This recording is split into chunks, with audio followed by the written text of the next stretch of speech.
Parece que estamos vivendo a morte da criatividade. Hoje em dia tudo é refeito, personagens antigos são reutilizados, saem remakes, live actions, continuações, adaptações, reboots e spin-offs. É tanta coisa repetida que parece que eu voltei no tempo. As empresas não querem mais apostar em novidades, estão ficando preguiçosas. Chegou ao ponto dessas reimaginações não fazerem mais sentido. Tipo o Maui do live action. Os caras pensam que é só pegar um careca e colocar uma peruca fajuta que dá certo. Ou como no filme do Minecraft, em que colocaram um cenário quadrado e colorido com atores em tela. Não tá totalmente horrível, mas pra que existir um filme do Minecraft? Empresas pensam que é só uma forma fácil de ganhar dinheiro de otário. Executivos venderiam a própria mãe por dinheiro. Claro que refazer algo às vezes não é ruim. Às vezes bate aquela nostalgia boa, por isso existe o lado bom e ruim disso. E nesse vídeo vamos discutir um pouco sobre esse assunto. Estamos na era da inteligência artificial, que é a forma mais preguiçosa e barata que as empresas usam para criar. Um bom exemplo disso é o DLSS 5, uma tecnologia que parece que você colocou filtro de Instagram no jogo. Para um leigo é aceitável, mas para alguém que entende um pouco do assunto, ou é um diretor de arte, isso é uma aberração. Isso mexe com a intenção artística do criador. É a mesma coisa que você pegar um desenho bonito, feito com cada detalhezinho, e jogar na inteligência artificial para ela fazer algo genérico. Com essa nova tecnologia, todos os jogos vão ter a mesma cara artificial, e a criatividade está acabando até mesmo na jogabilidade. Parece que a indústria saturou fórmulas prontas.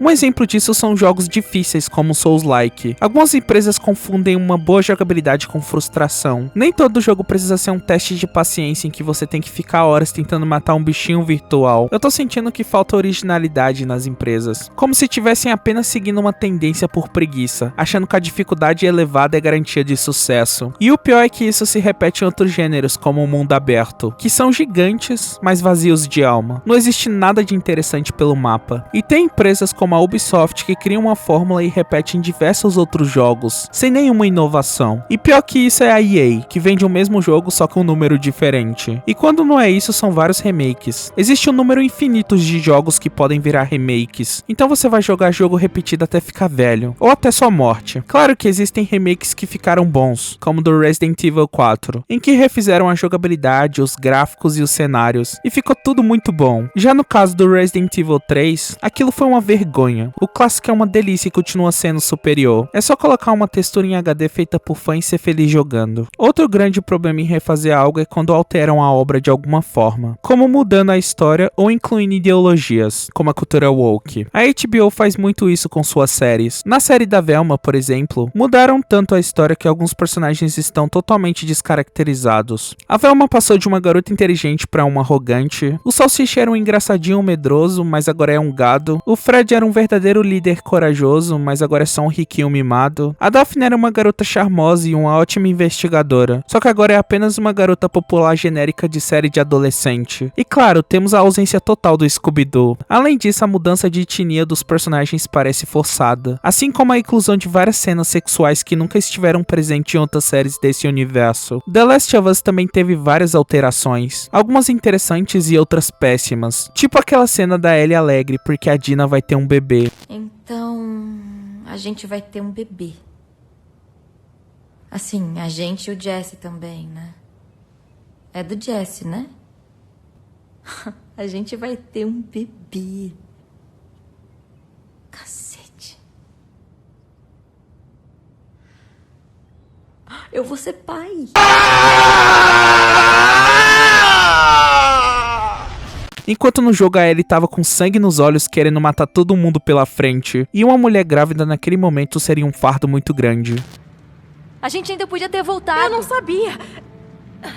Eu não tinha certeza. Eu não queria ser um fardo pra você. E o que você tá sendo agora? E pra HBO não importa se vai alterar toda a história só pra forçar uma inclusão. Tipo na nova série do Harry Potter. É impossível eles incluírem um Snape sendo negro sem alterar a história, ou colocar racismo no mundo bruxo. Que empatia você vai ter pelo Harry quando ele começar a ter preconceito com o Snape, como ele tinha nos filmes e nos livros. E você vai pensar que os marotos faziam bullying com o Snape porque ele era um garoto negro. E tudo vai acabar se tornando racismo. Pra não incluir racismo no mundo bruxo, eles teriam que alterar a história toda, porque de certa forma já existe racismo no mundo bruxo, que no caso são os caras que se consideram sangue puro, porque nasceram com pais bruxos, e chamam quem nasceu com os pais trouxas de sangue ruim. Ninguém pediu a sua opinião, sujeitinha de sangue ruim.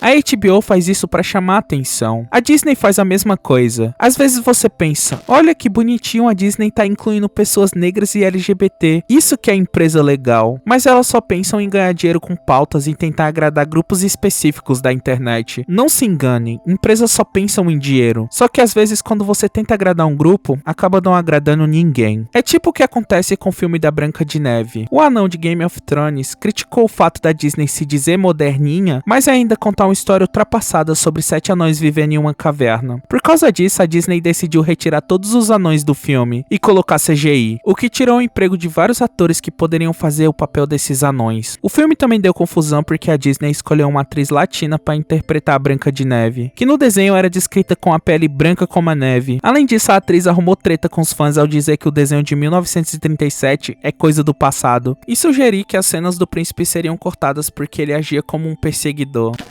There's a big focus on her love story. With a guy who literally stalks her. Yeah.